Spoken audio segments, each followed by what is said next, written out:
Dünya tarixində ən gənc ana Perudan olan Lina Medina adlı qız olub.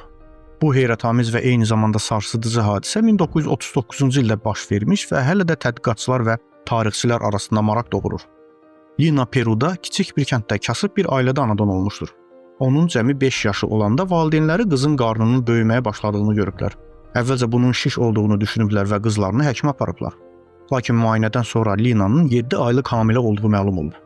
Bu diaqnoz həkimləri şoka salsa da əlavə müayinələrlə təsdiqlənib. 11 may 1939-cu ildə Lina Medina 5 yaş 7 aylıq olarkən qeysəriyyə əməliyyatı ilə sağlam oğlan uşağı dünyaya gətirir. Körpəyə onu dünyaya gətirən həkimlərdən birinin şərəfinə Gerardo adı verilib. Uşağın atasına gəlincə onun şəxsiyyəti heç vaxt müəyyən edilməyib.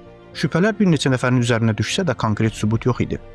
Lina'nın oğlunu onun qardaşı kimi böyütdülər. Gerardo 10 yaşına qədər Lina'nın onun anası olduğunu bilməsə də adi bir həyat yaşadı.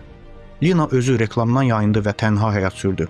O, 2002-ci ildə vəfat etdi və arxasında hələ də mübahisə, heyrət və suallar doğuran bir hekayə buraxdı. Bu hadisə dünya tibb tarixində unikal olaraq qalmaqdadır.